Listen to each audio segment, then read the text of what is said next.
Hare Krishna. So,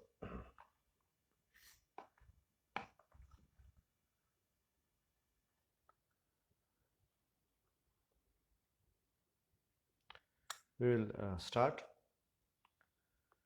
Jaya Radha Madhava Kunja Bihari Jaya Radha Madhava Kunja Bihari Gopi Jana Vallabha Girivaradhari Gopi Jana Vallabha Girivaradhari Yashodanandana Braja Janaranjana Yashodanandana Braja Janaranjana Yamuna Tira Vanachari Yamuna Tira Vanachari Jaya Radha Madhava Kunja Bihari Jaya Radha Madhava Kunja Bihari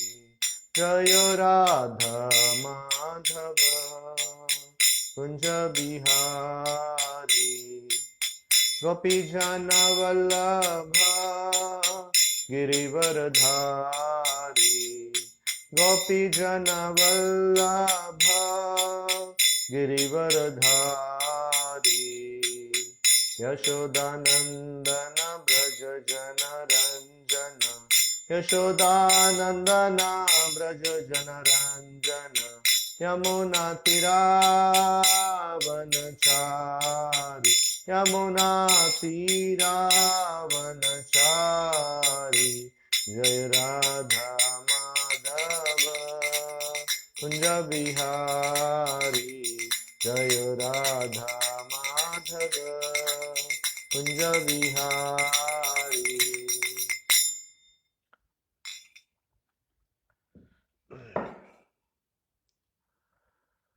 Om Namo Bhagavate Vasudevaya Om Namo Bhagavate Vasudevaya Om Namo Bhagavate Vasudevaya.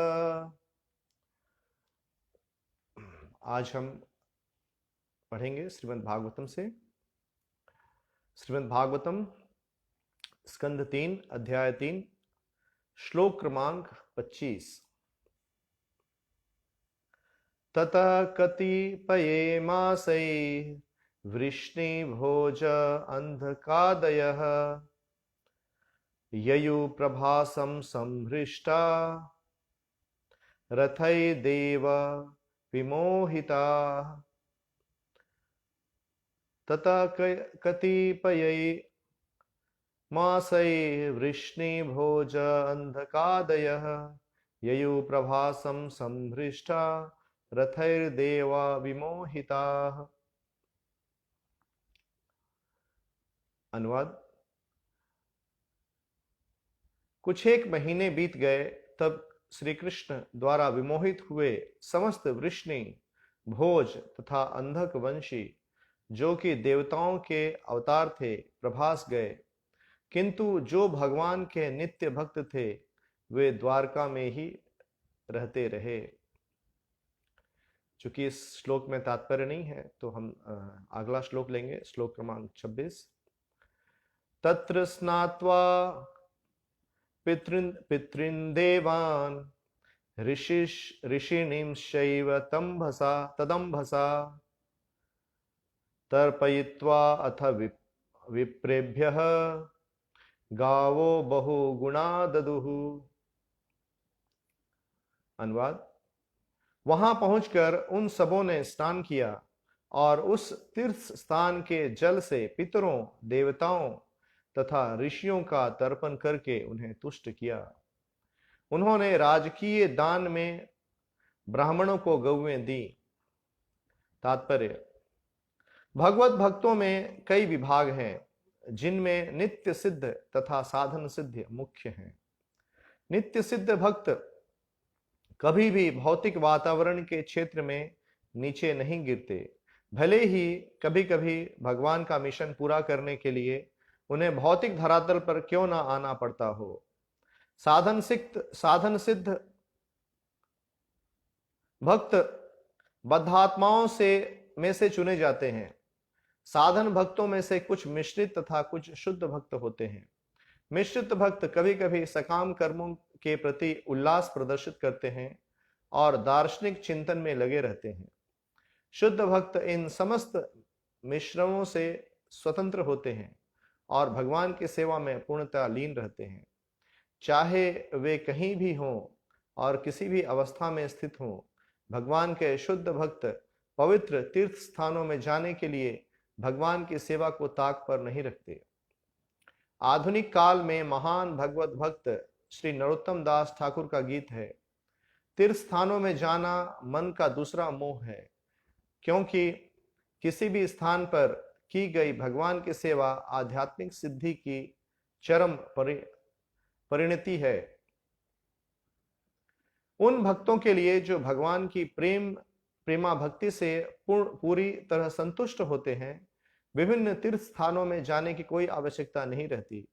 किंतु जो लोग उतने बढ़े चढ़े नहीं हैं, उन्हें तीर्थ स्थानों में जाने तथा अनुष्ठान संपन्न करने के नियत कार्य करने होते हैं। यदुवंश के जो राजकुमार प्रभास गए, उन्होंने तीर्थ स्थान में संपन्न किए जाने वाले सारे कर्तव्यों को पूरा किया और अपने अपने पितरों तथा अन्यों को अपने पूर्व कर्मों की भेंट चढ़ाई। नियमितः हर मनुष्य ईश्वर, देवताओं, महान ऋषियों, अन्य जीवों, सामान्य जनों, पूर्वजों इत्यादि का ऋणी होता है, क्योंकि वह उनसे विविध प्रकार का योगदान प्राप्त करता है। अतः हर व्यक्ति को कृतज्ञता का ऋण चुकाना होता है।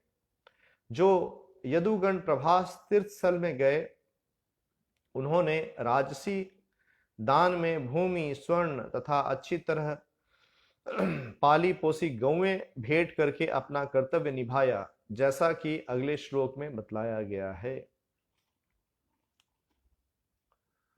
ओम अज्ञानतिमिरन्धस्य ज्ञानाञ्जनशलाकया चक्षुरुन्मिलितं येन तस्मै श्रीगुरवे नमः। श्रीचैतन्यमनोभीष्टं स्थापितं येन भूतले स्वयं रूप कदा मह्यं ददाति स्वपदान्तिकं। वन्देऽहं श्रीगुरौ श्रीयुतापदकमलं श्रीगुरून् वैष्णवांश्च श्रीरूपं साग्रजातां सहगना रघुनाथान्वितं तां सजीवम् साद्वैतं सावधूतं परिजना सहितं कृष्ण चैतन्य देवं श्रीराधा कृष्णपादान् सहगना ललिता श्रीविशाखान्विताश्च। नमो विष्णुपादाय कृष्णपृष्ठाय भूतले श्रीमते भक्तिवेदांत स्वामिन्निति नामिने। नमस्ते सारस्वते देवे गौरवाणी प्रचारिणे निर्विशेष शून्यवादी पाश्चात्य देश Tarini.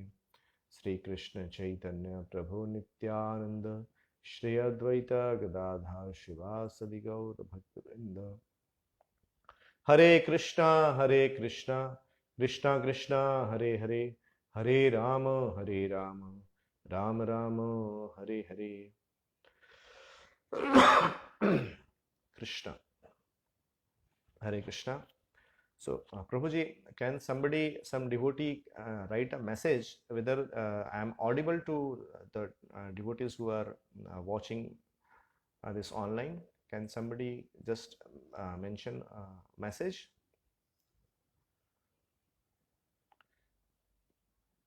I hope I am audible, Prabhuji. Can any devotee can message whether they are able to hear the class?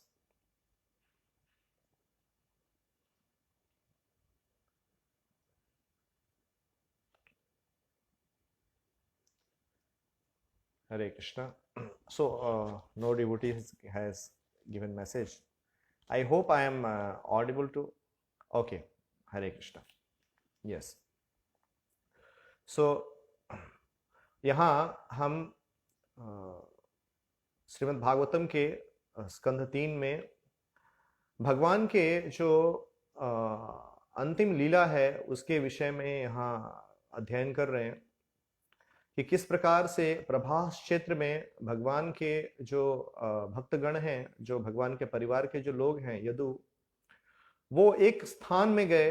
जो स्थान है उसे प्रभास क्षेत्र कहा जाता है। और यहाँ भगवान के यहाँ बताया गया है कि वो कृष्ण के द्वारा विमोहित थे। यहाँ इस 25वें श्लोक में बताया जा रहा है कि कुछ एक महीने बीत गए, तब कृष्ण द्वारा विमोहित हुए समस्त वृष्णि, भोज तथा अंधक वंशी, जो कि देवताओं के अवतार थे, प्रभास गए, किंतु जो भगवान के नित्य भक्त थे वो द्वारका में ही रहते रहे। तो यहाँ जो जिस प्रभास क्षेत्र का वर्णन है, मैं यहाँ पर आज जामनगर में, यहाँ पर जामनगर से मैं क्लास दे रहा हूँ। और ये प्रभास क्षेत्र जो है गुजरात का एक हिस्सा है, समुद्र के तट पर बहुत ही सुंदर स्थल है। सोमनाथ, आपने बहुत सारे भक्तों ने वहाँ दर्शन किया होगा। तो जो सोमनाथ का एरिया है, द्वारका से कोस्टल वहाँ पर रास्ता है, कोस्टल हाईवे है जो कि सोमनाथ की तरफ जाता है।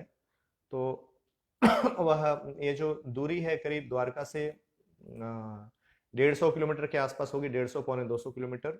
समुद्र के तट पर रास्ता भी है, बहुत अच्छा, बहुत सुंदर। और जो मार्ग है बहुत ही सुंदर मार्ग है। कभी भक्त को चांस मिले तो हम वहाँ पर जा सकते हैं। तो यह जो प्रभास क्षेत्र है, भगवान अपनी अंतिम लीला जो मौसल लीला है उसको करने के लिए भगवान एक स्टेज तैयार कर रहे हैं। और यहाँ बताया, यहाँ श्रीमद् भागवतम हमें बता रहे हैं कि भगवान के माया से विमोहित होकर जो अंधक, वृष्णि और भोजवंशी जो हैं, जो कि देवताओं के अवतार थे, जो प्रकट हुए थे भगवान को उनकी लीला में सहायता करने के लिए, अब भगवान अपनी लीला को समाप्त करना चाहते हैं, तो उनको वहां पर भेजा और वहां पर वो विमोहित हो गए। और हम कथा देखते हैं कि किस प्रकार से वहां जो है भोजक और अंधक, ये जो सारे यदुकुल के जो योद्धा हैं, वो एक दूसरे के साथ वहां पर भगवान के माया से विमोहित होकर एक दूसरे के साथ युद्ध करने लगते हैं। और इस प्रकार वो भगवत धाम वापस लौट जाते हैं। तो ये कृष्ण का ये जो मौसल लीला है, जो अंतिम लीला है, ये बहुत ही लोगों को विमोहित करने वाला है। लोग ऐसा सोचते हैं कि भगवान की लीला को समझ नहीं पाते हैं। कई बार लोग प्रश्न पूछते हैं कि कृष्ण जो हैं वो भी, उनको भी शरीर त्यागना पड़ा, उनको देह त्याग करना पड़ा, और जो है क्योंकि भगवान की माया से विमोहित होकर कृष्ण के तत्व को समझ नहीं पाते हैं। कई बार लोग प्रश्न पूछते हैं कि आप कहते हैं कि जो विग्रह है ये भगवान है, तो विग्रह के ऊपर तो मक्खी भी आके बैठ सकती है, तो भगवान कैसे हैं कि जो है हम अपने आप को रक्षा नहीं कर सकते हैं, वो कैसे हम कहते हैं कि भगवान है। तो ऐसा है कि जो लोग अल्प बुद्धि वाले लोग हैं, जो भगवान के तत्व को समझ नहीं पाते हैं, वो ऐसा मानते हैं।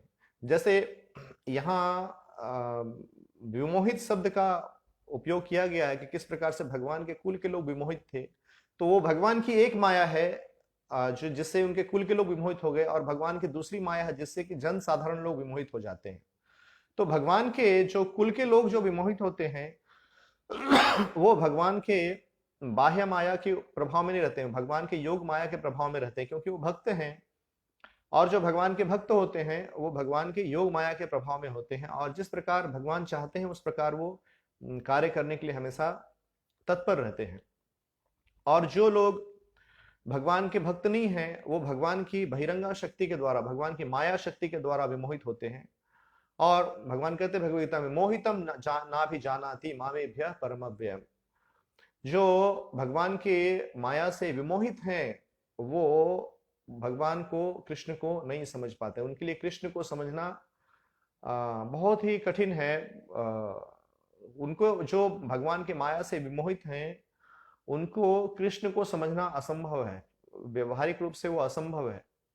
कृष्ण को समझने के लिए हमें भगवान की दैवी माया, जो भगवान की दैवी माया है, भगवान की जो योग माया है, उसके भगवान की जो अंतरंगा शक्ति है उसके अधीन आना होता है। जब हम भगवान की अंतरंगा शक्ति, भक्ति शक्ति के अधीन आते हैं, तब हम भगवान के तत्व को समझ पाते हैं। भगवान अपने तत्व को हमें हृदय में बैठकर हमें प्रकाशित करते हैं। तो यहाँ भगवान की इच्छा से जो द्वारकावासी हैं, जो यदुकुल के योद्धा हैं, वो यहाँ प्रभास क्षेत्र आ गए।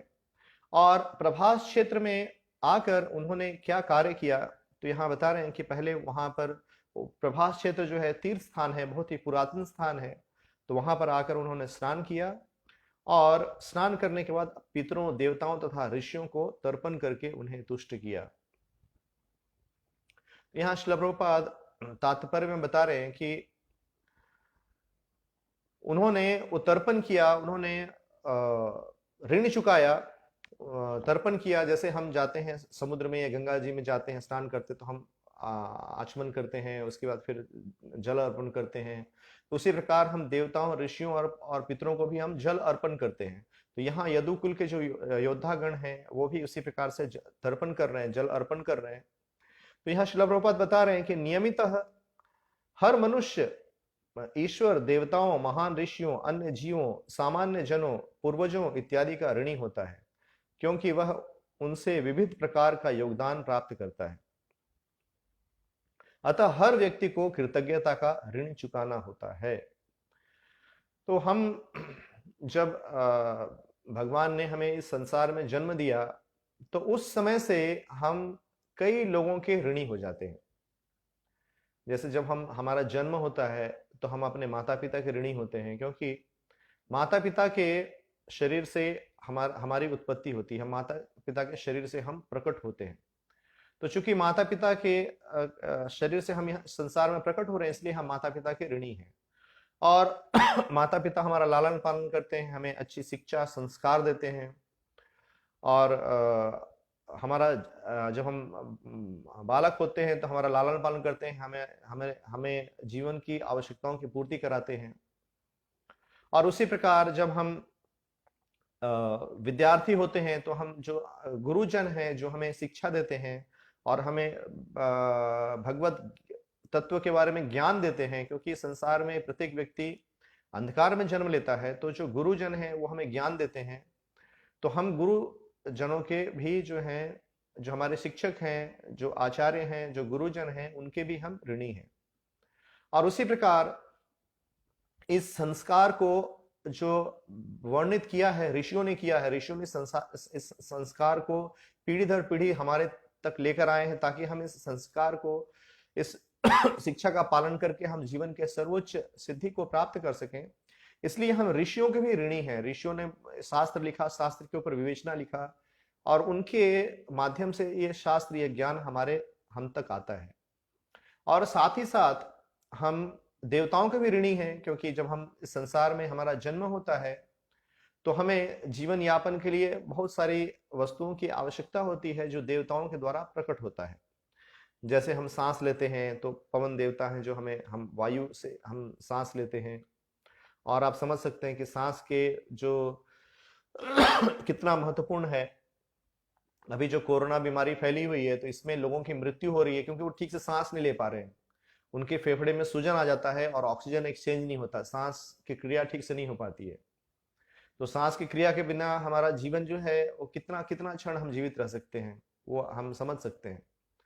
और उसी प्रकार से देवतागण जो है धूप, दिन, रात, ये सारी चीजों को प्रकट करते हैं। और धरती जो है अन्न को प्रकट करती है। और देवतागण जो है दिशाओं को, वर्षा इत्यादि बहुत सारे चीजों को वो नियमित करते हैं, वो हमें प्रदान करते हैं बहुत सारे आवश्यकताओं को, जिसके बिना कि इसके अभाव में हमारा जीवन इस संसार में संभव नहीं है। तो हम देवताओं के भी ऋणी हैं, और साथ ही साथ हम अपने समाज के भी ऋणी हैं। और इस प्रकार से यदि हम देखेंगे तो हम जब हमने जन्म लिया है तो हम कितने सारे चीजों के ऊपर हम निर्भर करते हैं, और हम जिनके ऊपर निर्भर करते हैं हम उन सभी व्यक्तियों के ऋणी हैं, और ये ऋण हमें चुकाना होता है। जैसे भगवान कहते हैं भगवत गीता में, कोई व्यक्ति जो है सारी चीजों को, प्रकृति के सभी चीजों को वो ग्रहण करता है, लेकिन वो मुझे अर्पण नहीं करता है, तो भगवान कहते हैं सस्तेन एव सह, वह चोर है। क्योंकि वह चोर जो है, चोर इसलिए भगवान कह रहे हैं कि वह चीजों को लेता तो है, उसका उपयोग तो करता है, लेकिन वो कृतज्ञता प्रकट नहीं करता है, वो अर्पण नहीं करता, कृतज्ञता प्रकट नहीं करता है। तो हम जो है इस संसार में कई लोगों के प्रति ऋणी हैं।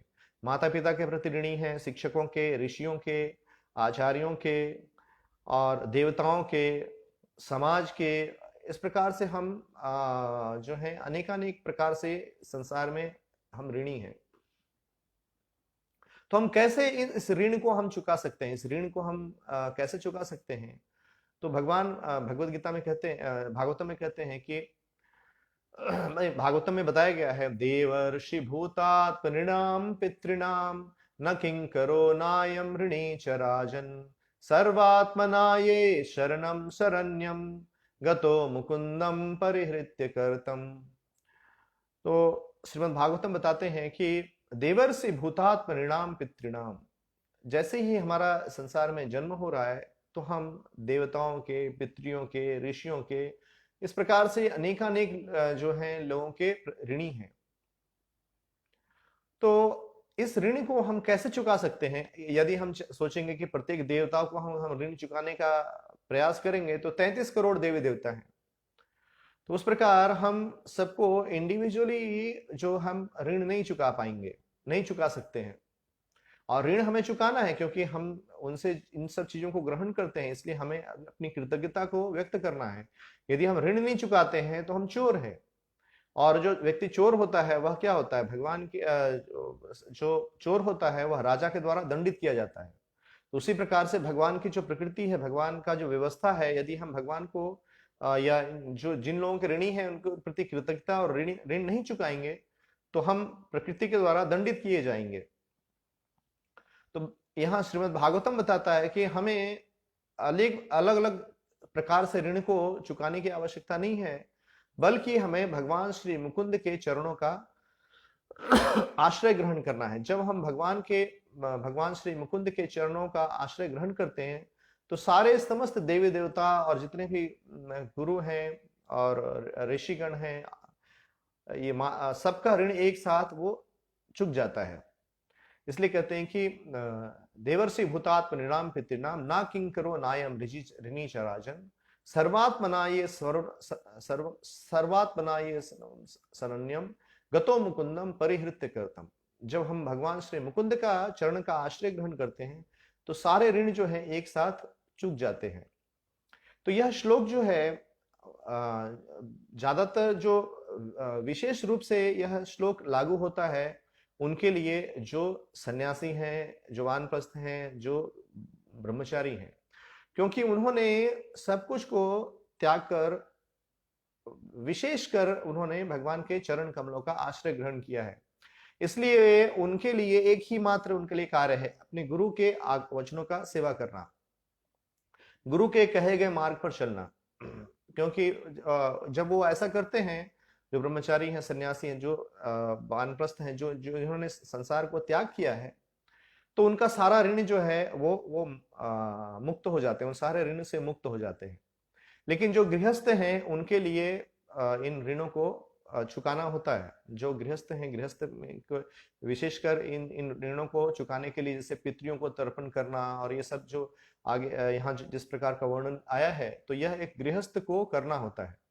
और चूंकि यहाँ हम देखते हैं कि जो द्वारका के जो वासी हैं, भोज, अंधक, वृष्णि, इनके जो लोग हैं, वो जब वहां पर प्रभास क्षेत्र में आए, इसलिए उन्होंने अपने पितरों को जो है तर्पण किया, जल अर्पण किया सागर में, वहां स्नान करके। तो एक गृहस्थ का धर्म होता है कि वो सबका देखभाल करे, जितने समाज का और ब्रह्मचारी सन्यासी हैं उनका देखभाल करे, उनकी आवश्यकताओं की पूर्ति करे। यह जो है एक गृहस्थ का धर्म है। इसलिए गृहस्थ को चाहिए कि वो दान दे। जब वो धन अर्जित करता है, धन अर्जित करके गृहस्थ को दान देना होता है। यदि एक गृहस्थ सिर्फ धन को अर्जन करता है और दान नहीं देता है तो वो गृहस्थ भी जो है वो चोर है, क्योंकि ये सारी चीजें जो हैं भगवान के द्वारा प्रदत्त हैं। इसलिए हमें इन जो हमारे नियत कार्य जो शास्त्र में बताए गए हैं उसे हमें करना होता है। तो गृहस्थ को ये सारे जो ऋण हैं उसको चुकाने के लिए ये कार्य करना होता है, जैसे पितरों को तर्पण देना, और जैसे कि यहाँ हम देख रहे हैं कि द्वारकावासी किस प्रकार से सागर में जल अर्पण कर रहे हैं अपने पितरों को। तो ये गृहस्थ का कार्य है, गृहस्थ को करना होता है। तो ऐसा कैसे है कि हम जब भगवान का आश्रय ग्रहण करते हैं, भगवान श्री मुकुंद के चरणों का आश्रय ग्रहण करते हैं, तो सारे ऋण एक साथ चुक जाते हैं। तो इसे श्रीमद् भागवत में बताया गया है, यथा तरोर्मूल निषेचनेन तृप्यन्ति तद स्कंध भुजोऽपि शाखा प्राणोपहारा च यथेन्द्रियाणां तथैव सर्वार्हणम् अच्युतेज्य। कि जिस प्रकार हम वृक्ष के मूल में जल डालते हैं तो संपूर्ण वृक्ष तृप्त हो जाता है, जिस प्रकार हम पेट में अन्न डालते हैं, प्राणोपहारा च यथेन्द्रियाणाम, तो हम जब मुख में अन्न डालते हैं तो पेट जो है भोजन जाता है और वो सभी इंद्रियों को वो पुष्ट करता है। उसी प्रकार से जब हम भगवान श्री मुकुंद के चरण कमलों का आश्रय ग्रहण करते हैं तो समस्त देवी देवता, समस्त पितर, गुरु, आचार्य सभी जो हैं वो संतुष्ट हो जाते हैं, वो सभी संतुष्ट हो जाते हैं। इसलिए आचार्यगण जो होते हैं वो हमें शिक्षा देते हैं कि हम भगवान के चरण कमलों का आश्रय किस प्रकार से ग्रहण करें। एक बार एक माता जी ने श्रील प्रभुपाद जी को प्रश्न किया क्लास के बाद कि भागवतम क्लास के बाद कि श्रील प्रभुपाद, मैं आपको प्रसन्न करना चाहती हूँ, तो आप बताइए कि मैं किस प्रकार से आपको प्रसन्न करना, मैं आपको किस प्रकार से प्रसन्न कर सकती हूँ। तो श्रील प्रभुपाद ने 5 सेकंड सोचा और बोला कि जस्ट चांट हरे कृष्णा। श्रील प्रभुपाद ने कहा कि जस्ट आप हरिनाम जप कीजिए, अच्छे से हरिनाम जप कीजिए, इससे मैं संतुष्ट होऊंगा। तो वो जो आचार्यगण हैं वो उनकी इच्छा होती है कि जो बद्ध जीव जिस संसार में जन्म मृत्यु के चक्र में बंधे हुए हैं वो भगवान के चरण कमलों का आश्रय ग्रहण करें। जब वो देखते हैं कि बद्ध जीव भगवान के चरण कमलों का आश्रय ग्रहण किया है तो वो उसे देखकर वो प्रसन्न हो जाते हैं। तो हम जैसे ब्रह्मचारी, सन्यासी, इनका ये कर्तव्य है कि अपने गुरु के वचनों का पालन करें, तो गृहस्थ का भी ये कर्तव्य है कि वो गुरु के वचनों का पालन करें और विशेष रूप से हरे कृष्ण महामंत्र का जप करें। जब हम हरे कृष्ण महामंत्र का जप ध्यान पूर्वक, निष्ठा पूर्वक करते हैं तो यह जो है, यह सबसे बड़ा जो ऋण है देवताओं के प्रति और दूसरे जो पितरों के प्रति और ऋषियों के प्रति जो ऋण है, इसे हम हरे कृष्ण महामंत्र का ध्यान पूर्वक जप करके इस ऋण को हम चुका सकते हैं। क्योंकि कलयुग में जो युग धर्म है यह हरिनाम संकीर्तन है, इसलिए हमें जब हम जप करते हैं तो हमें बहुत ध्यान पूर्वक जप करना चाहिए। ये जप जो है एक माध्यम है जो इस कलयुग में हमारे लिए, हमारे जीवन का सर्वोच्च सिद्धि को प्राप्त कराने का जो माध्यम है वो हरिनाम संकीर्तन है। इसलिए हम हरिनाम जप जो करते हैं बहुत ध्यान पूर्वक हमें करना चाहिए। और यहाँ तात्पर्य में श्रील प्रभुपाद बताते हैं कि भगवत भक्तों के कई विभाग हैं, जिनमें एक नित्य सिद्ध और एक साधना सिद्ध है। नित्य सिद्ध भक्त कभी भी भौतिक वातावरण के क्षेत्र में नीचे नहीं गिरते, भले ही कभी कभी भगवान का मिशन पूरा करने के लिए उन्हें भौतिक धरातल पर क्यों ना आना पड़ता हो। तो यहाँ श्रील प्रभुपाद 2 प्रकार के भक्तों का वर्णन कर रहे हैं। एक भक्त जो होते हैं वो नित्य सिद्ध होते हैं और दूसरा भक्त जो होते हैं वो साधन सिद्ध होते हैं। तो नित्य सिद्ध भक्त वो हैं जो भगवान के धाम से प्रकट होते हैं और इस धरा पर आते हैं जीव का कल्याण करने के लिए। जैसे श्रील प्रभुपाद स्वयं ही भगवान के नित्य सिद्ध भक्त हैं। श्रील प्रभुपाद जो हैं वो भगवत धाम, भगवान ने उनको आदेश दिया और भगवान की इच्छा को पूरी करने के लिए, कृष्ण की इच्छा को पूरी करने के लिए श्रील प्रभुपाद इस धरा पर प्रकट हुए और इस धरा पर प्रकट होकर इस संसार के बद्ध जीव जो हैं, हमारे जैसे जो बद्ध जीव हैं, उनका कल्याण करने के लिए वो प्रकट हुए। और यहाँ श्रील प्रभुपाद बता रहे हैं कि नित्य सिद्ध भक्त कभी भी भौतिक वातावरण के क्षेत्र में नहीं गिरते, भले ही कभी कभी भगवान का मिशन पूरा करने के लिए उन्हें भौतिक धरातल पर क्यों ना आना पड़ता हो।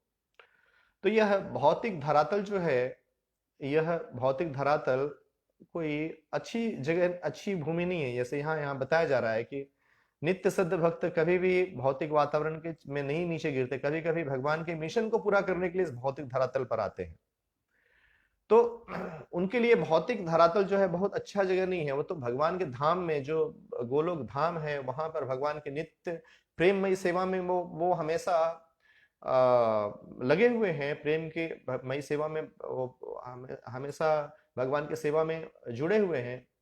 तो उनको इस धरातल पर आना उनको अच्छा नहीं लगता है। लेकिन वो जीव के कल्याण के लिए, क्योंकि भगवान की इच्छा होती है कि जो जीव इस संसार में, भौतिक संसार में जो फंसे हुए हैं जन्म मृत्यु के चक्र में, तो उनके कल्याण के हेतु भगवान अपने भक्तों को, अपने प्रेमी भक्तों को इस संसार में वो भेजते हैं।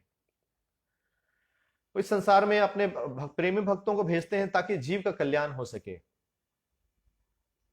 और वो भगवान को भौतिक और भौतिक धरातल को वो बहुत ठीक प्रकार से वो समझते हैं, बिल्कुल यथारूप वो समझते हैं। इसलिए भौतिक संसार जो है, इसका कोई भी चीज उनको आकृष्ट नहीं करता है। इसलिए यहां कहा गया कि नित्य सिद्ध भक्त जो हैं वो भगवान का मिशन पूरा करने के लिए आते हैं और कभी भी भौतिक वातावरण के क्षेत्र में नीचे नहीं गिरते। एक बार शिला प्रभुपाद अटलांटा जॉर्जिया, वहां पर गौर निताई का स्थापना किया था शिला प्रभुपाद ने। ये कथा मैं अभी 2 दिन पहले कृष्णानंद प्रभु का क्लास सुन रहा था, उसमें उन्होंने बताया। तो शिला प्रभुपाद जब गौर निताई का इंस्टॉलेशन किए और वहां पर जब क्लास दे रहे थे, तो शिला प्रभुपाद ने कहा कि गौर निताई ये इतने कृपालु हैं, भगवान इतने दयालु हैं कि इस अमेरिका के एक रिमोट कॉर्नर में, विश्व का एक रिमोट कॉर्नर अमेरिका है, वहां भी आकर वो प्रकट हुए हैं।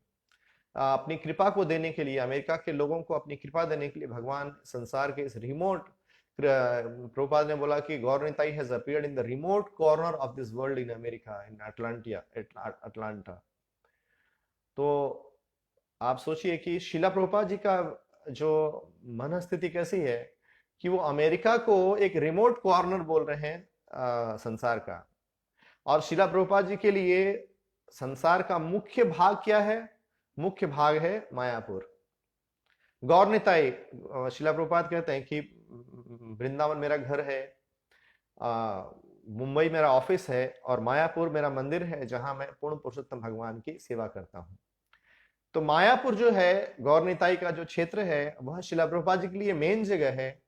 और अमेरिका जो है वो, इसको शिला प्रभुपाद कह रहे हैं कि एक रिमोट कॉर्नर, उन्होंने कह रहे हैं कि Gaur Nitai has appeared in the remote corner of this world.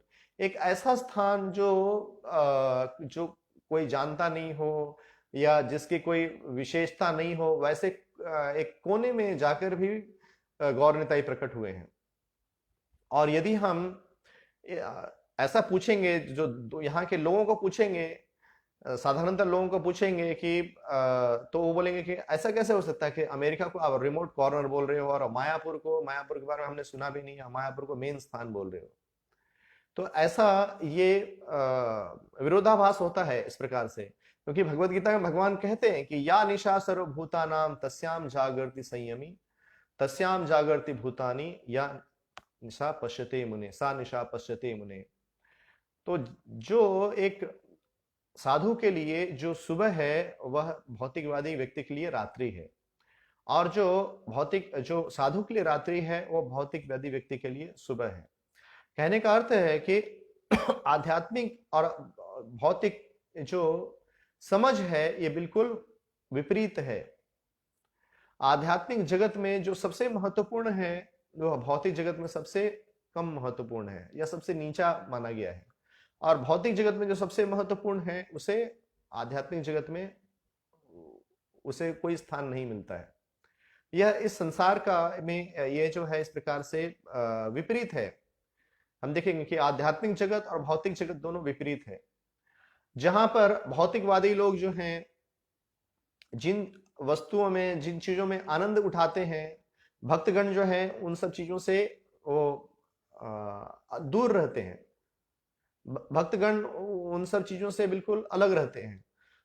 और जिन चीजों में भक्तगण आनंद उठाते हैं, भौतिकवादी व्यक्ति जो है उन सभी चीजों से वो दूर रहते हैं। उन सभी चीजों तो जिस आनंद का आस्वादन भक्तगण करते हैं, नित्य करते हैं, भगवान के चरण कमलों का, भगवान के पवित्र नाम का, वह आस्वादन उनको नहीं होता है, भौतिकवादी व्यक्तियों को नहीं होता है। और जो भौतिकवादी व्यक्ति जो हैं, जिन चीजों में वो आस्वादन करने का प्रयास करते हैं, तो भक्त जो हैं इन सभी चीजों से बिल्कुल वो दूर रहते हैं, उन सभी चीजों से उनका कोई सरोकार नहीं होता है।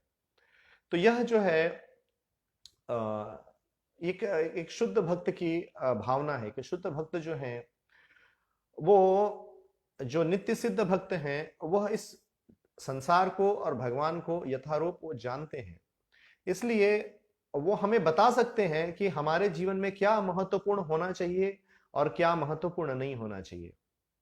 ये सिर्फ आचार्य, एक नित्य सिद्ध भक्त हमें, आचार्य ही हमें बता सकते हैं कि हमारे, क्योंकि वो भगवत धाम से आए हैं, तो हमें बता सकते हैं कि जीवन में वास्तविक जो उपयोग की वस्तु है वो क्या है। तो वास्तविक जीवन में वास्तविक रूप से हमें किन चीजों को महत्व देना है वो हमें आचार्य ही बता सकते हैं, और हमें कोई दूसरा, कोई व्यक्ति, संसार का कोई व्यक्ति नहीं बता सकता है। जैसे एक उदाहरण दिया जाता है कि यदि व्यक्ति का हाथ बंधा हो, जैसे यदि हम उदाहरण लेंगे कि हमारा हाथ पीछे की ओर बंधा हुआ है, तो हमें एक ऐसे व्यक्ति की सहायता लेनी है जो व्यक्ति हमारे हाथों को खोल सकता है। जिसके हाथ खुले हुए हैं तो वो हमारे हाथों को खोल सकता है। और वो व्यक्ति जो, जिनकी हाथें बंधी हुई हैं, जिसमें सबके हाथें बंधे हुए हैं, तो वो व्यक्ति क्या दूसरे व्यक्ति की मदद कर सकता है? उसका हाथ तो स्वयं ही बंधा हुआ है, वो दूसरे व्यक्ति को कैसे हाथ खोल सकता है? तो यही है इस संसार में, ये जो उपमा दी गई है वो इसलिए दी गई है कि इस संसार में जो बद्ध जीव हैं, जो इस संसार में जन्म मृत्यु के चक्र में पिस रहे हैं, जो बद्ध जीव हैं, तो वैसे व्यक्तियों का यदि हम आश्रय ग्रहण करेंगे तो हमारी किस प्रकार से मदद कर सकता है? उसके हाथ तो स्वयं ही बंधा हुआ है, वो हमारी मदद नहीं कर सकता है। मदद करने के लिए हमें एक नित्य सिद्ध भक्त के शरणागत होना पड़ेगा, जो भगवान को, आध्यात्मिक जगत को वो यथारूप जानते हैं, और इस धरा पर भी, इस धरा को भी, भौतिक जगत को भी अच्छे से जानते हैं। और वो व्यक्ति अपने सानिध्य से, अपने ज्ञान से, अपने आदेशों से हमें भौतिक धरातल से खींचकर, उठाकर, हमारे बेड़ियों को तोड़कर वो हमें भगवत धाम लेके जाने में सक्षम है। सिर्फ वही व्यक्ति हमें हमारा परम कल्याण कर सकते हैं, दूसरा व्यक्ति और कोई परम कल्याण नहीं कर सकता है। इसलिए इस संसार में लोग जो हैं अपने कल्याण के लिए तरह तरह की योजना बनाते हैं, तरह तरह की बातें करते हैं। हम देखेंगे प्रत्येक व्यक्ति जो है कुछ ना कुछ योजना बना रहा है। कोई व्यक्ति जो है पढ़ाई कर रहा है बड़ा बनने के लिए, कोई व्यक्ति बिजनेस में योजना बना रहा है और अधिक पैसा कमाने के लिए, और इस प्रकार तरह तरह से, नाना प्रकार से लोग जो हैं वो योजना बना रहे हैं इस संसार में। लेकिन इस संसार के जो लोग जो योजना बना रहे हैं, क्या उनकी योजना उन्हें परम कल्याण तक लेके जाएगा? उनके जीवन के सर्वोच्च सिद्धि तक वो लेकर जाएगा? वो नहीं लेकर जा सकता है, क्योंकि उनकी जो योजना है वो भौतिक संसार की योजना है। और जब हम भौतिक संसार की योजना बनाएंगे तो हम भौतिक संसार में ही बंधे रहेंगे, भौतिक संसार में ही फंसे रहेंगे। हमें इसलिए इस संसार से मुक्त होने के लिए हमें एक ऐसे नित्य सिद्ध भक्त जो हैं उसका आश्रय ग्रहण करना है, उनके वाणी का हमें सेवा करना है, जिससे कि वो हमें इस धरातल से उठाकर और आध्यात्मिक जगत में लेकर जा सके। तो शिला प्रभुपाद जो हैं वो एक नित्य सिद्ध भक्त हैं, और वो भगवान के धाम से यहाँ प्रकट हुए हैं, और वो वस्तुतः जानते हैं कि हमारे लिए, हमारे समान जो बद्ध जीव हैं उनके लिए श्रेयस्कर क्या है। इसलिए वो इस बात को बता रहे हैं और अपने ही उदाहरण से वो प्रस्तुत कर रहे हैं कि जीवन में श्रेयस्कर क्या है। तो जो जीवन में श्रेयस्कर है वह भगवान की भक्ति है, और भगवान की भक्ति के जो अलावा और जो भी चीजें हैं हमें हमारे जीवन के परम सिद्धि तक लेकर जाने में सक्षम नहीं है। इसलिए हमें एक नित्य सिद्ध भक्त का आश्रय ग्रहण करना है। और नित्य सिद्ध भक्त जो हैं वो जो हमें ज्ञान देते हैं उसका अनुशीलन करना है, उसका हमें पालन करना है।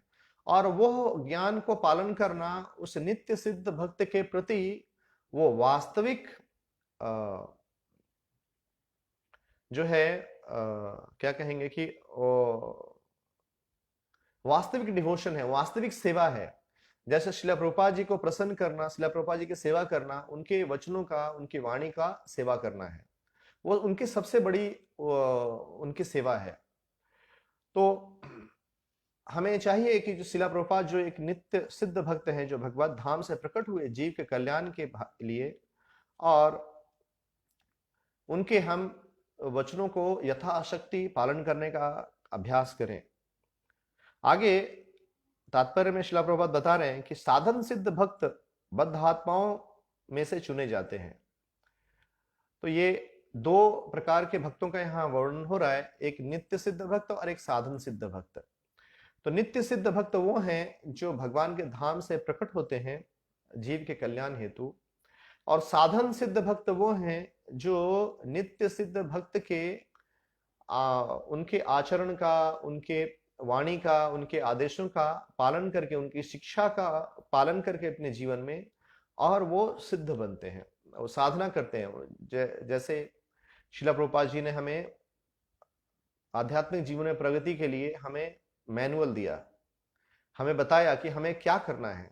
तो शिला प्रभुपाद जी ने हमें मॉर्निंग प्रोग्राम दिया, सुबह उठना, 4:30 बजे मंगल आरती करना, तुलसी पूजा करना, जप करना, शिक्षाष्टकम प्रेयर, जप, गुरु पूजा, भागवतम, इस प्रकार के मॉर्निंग प्रोग्राम दिया।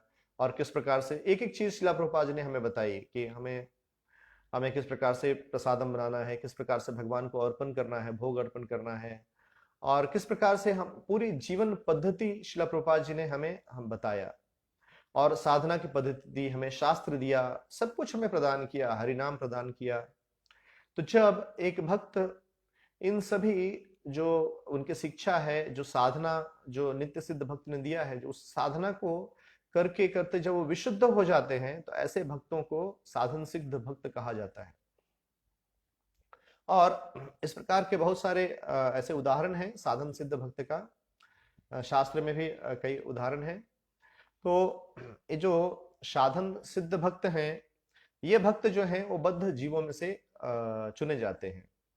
तो जब व्यक्ति सिद्धि को प्राप्त करता है, सिद्ध होता है भक्त में, या तो नित्य सिद्ध हो या साधन सिद्ध हो, सिद्ध जो व्यक्ति है वो भक्ति में सिद्ध है। सिद्ध किसको कहते हैं, इसको यहाँ पर शिला प्रभुपाद आगे बता रहे हैं कि साधन भक्तों में से कुछ मिश्रित तथा कुछ शुद्ध भक्त होते हैं।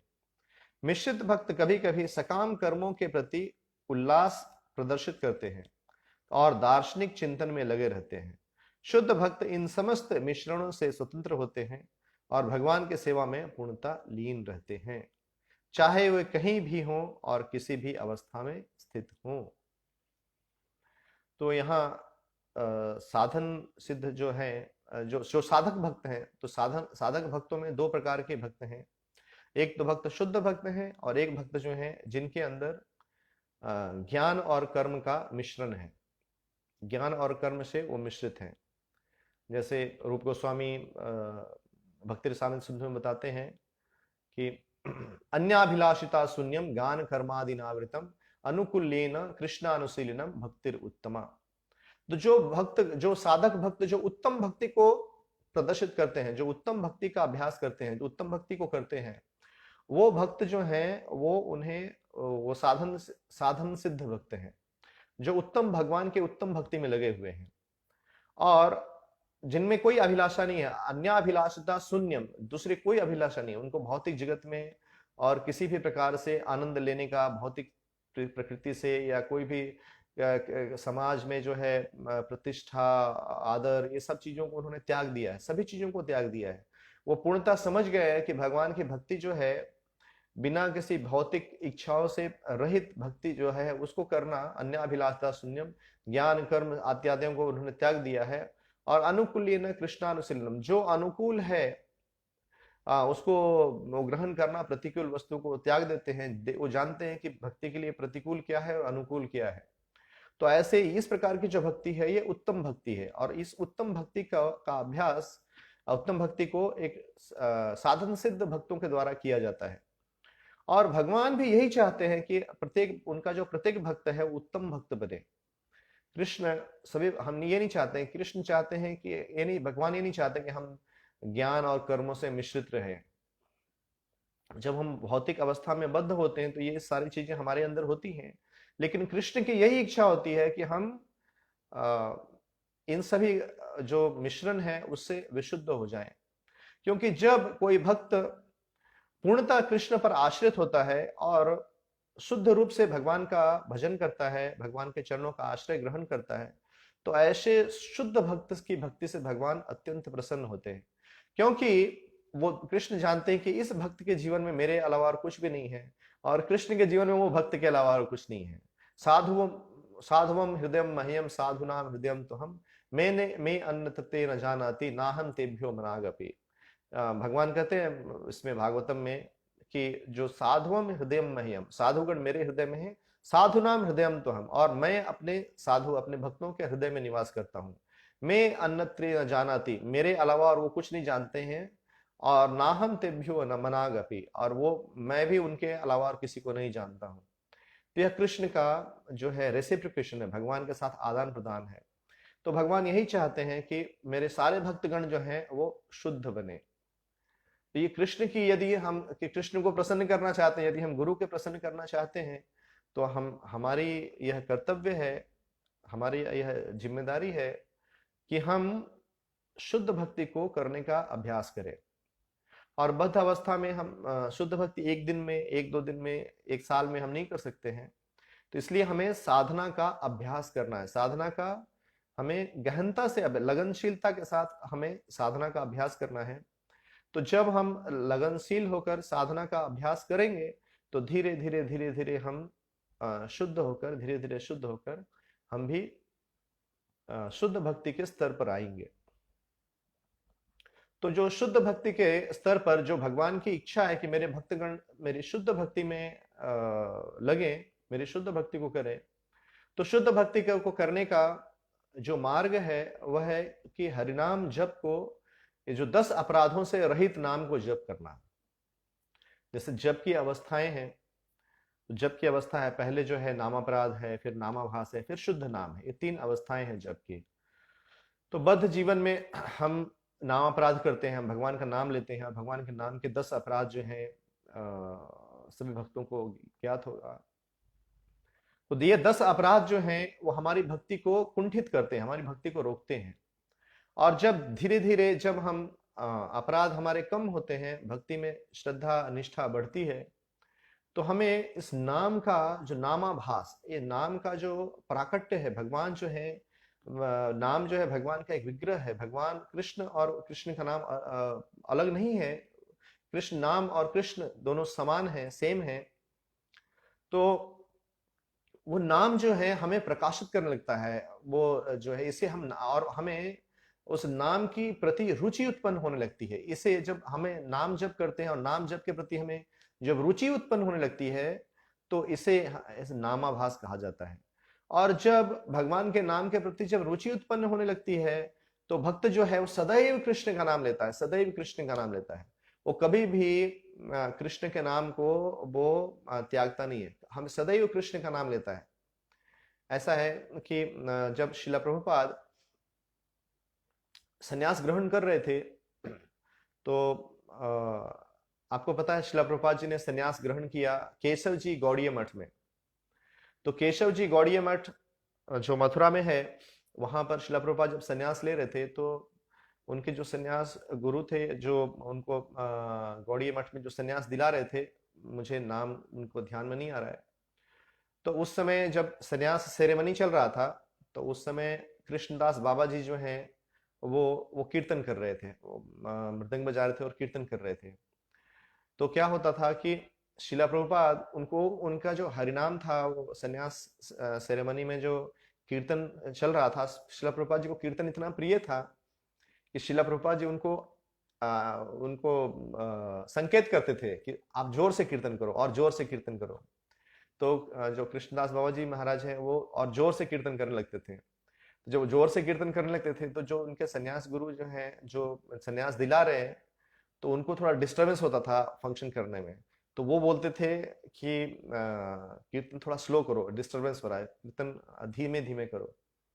और जब कीर्तन धीमा हो जाता था तो शिला प्रभुपाद फिर उनको इंगित करते थे, नहीं, कीर्तन धीरे धीरे कीर्तन अच्छा नहीं है, और जोर जोर से कीर्तन करो। तो उनको फिर से वो संकेत देते थे कि नहीं, और उच्च स्वर में कीर्तन करो। तो जब वो फिर कृष्णदास बाबा जी महाराज शिला प्रभुपाद जी को संकेत देने के बाद वो फिर और उच्च स्वर में कीर्तन करने लगते थे। तो इस प्रकार जो है, जो वहाँ गौड़ी मठ में जो संन्यास सेरेमनी दिला रहे थे वो कीर्तन कम करने के लिए बोलते थे, और शिला प्रभुपाद जी कीर्तन को ज्यादा करने के लिए बोलते थे। तो शिला प्रभुपाद जी को कीर्तन इतना कितना प्रिय है, बाद में जो शिला प्रभुपाद जी को संन्यास दिलाए और उनको यह समझ में आ गया कि यही शिला प्रभुपाद जी ही जो वो व्यक्ति हैं, इनको कीर्तन इतना प्रिय है, यही चैतन्य महाप्रभु के द्वारा ये जो चुने हुए व्यक्ति हैं जो हरिनाम को पूरे विश्व में फैलाएंगे। और इस प्रकार से उनको रियलाइजेशन हुआ कि यही व्यक्ति जो है, इनको कीर्तन इतना इतना प्रिय है। तो जो भगवान के शुद्ध भक्त हैं, उनको कीर्तन किस प्रकार से प्रिय है शिला प्रभुपाद यहाँ दर्शा रहे हैं। और वो यह चाहते हैं कि हम भी भगवान का नाम जो लें वो शुद्ध रूप से लें। भगवान का जो नाम है 10 अपराधों से मुक्त होकर इसका नाम लें। और जब हम हमारे अपराध जो हैं वो कम होते जाते हैं तो भगवान के नाम में हमें रुचि उत्पन्न हो जाती है। और जब भगवान के नाम में जब रुचि उत्पन्न होती है तो हम निरंतर निरंतर भगवान का नाम लेते हैं, निरंतर हम कृष्ण का नाम लेते हैं, निरंतर कृष्ण का नाम लेते हैं, क्योंकि कृष्ण के नाम में हमें रुचि उत्पन्न होने लगती है। हम अभी कृष्ण का नाम निरंतर क्यों नहीं ले पाते हैं? जैसे हम जप करते हैं तो 16 माला हमारा जप होता है, फिर हम बीड़ बैग रख देते हैं कि मेरा आज का 16 माला हो गया, क्योंकि हमें रुचि नहीं उत्पन्न हो रही है।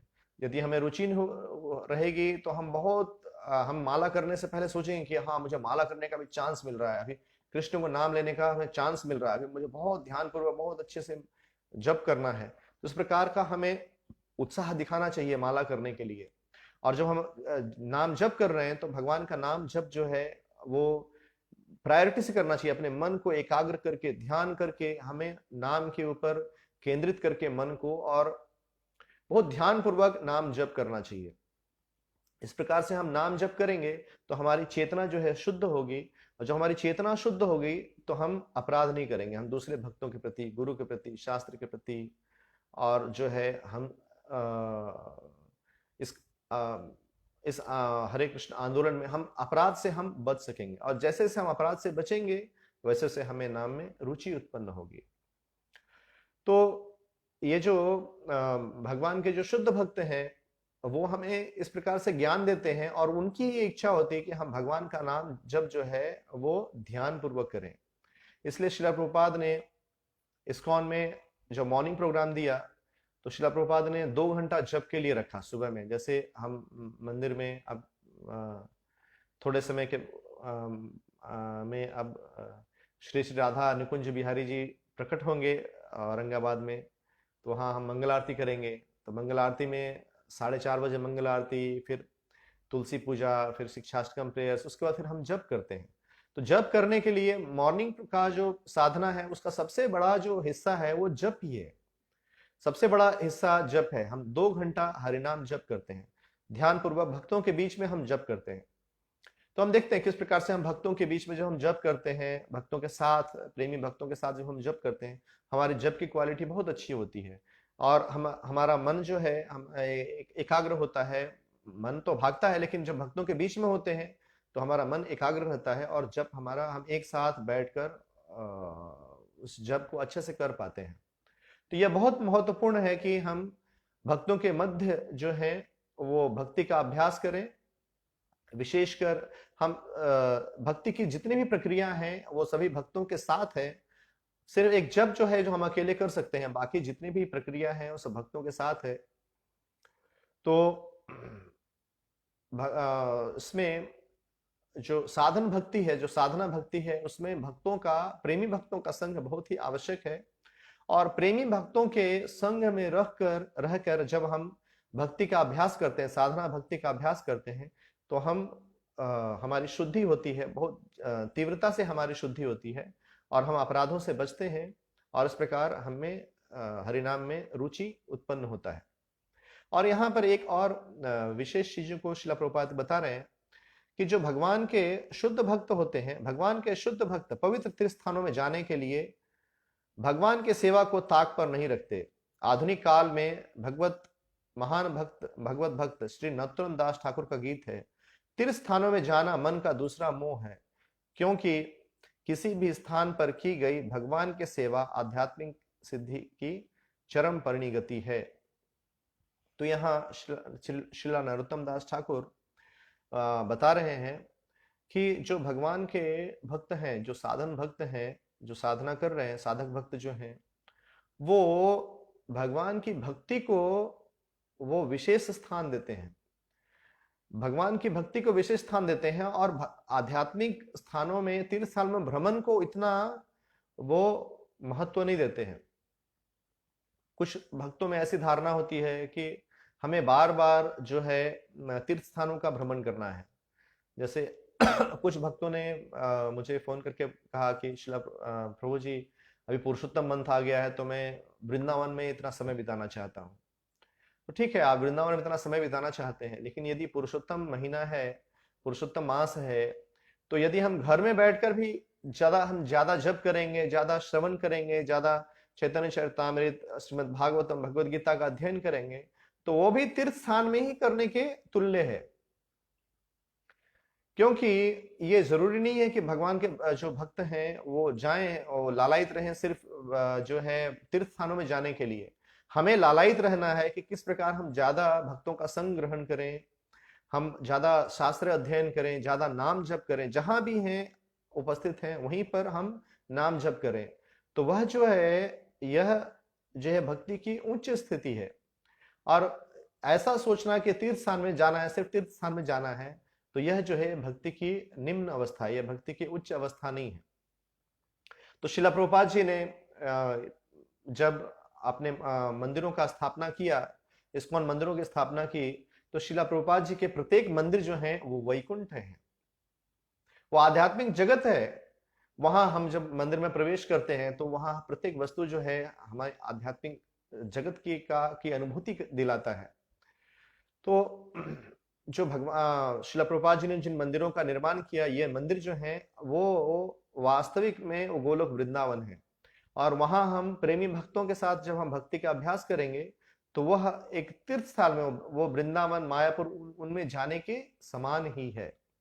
इसलिए भक्तों को चाहिए कि भक्तों के संघ में स्थित होकर और भक्तों के संघ में वो लगनशीलता के साथ भगवत भक्ति का अभ्यास करें।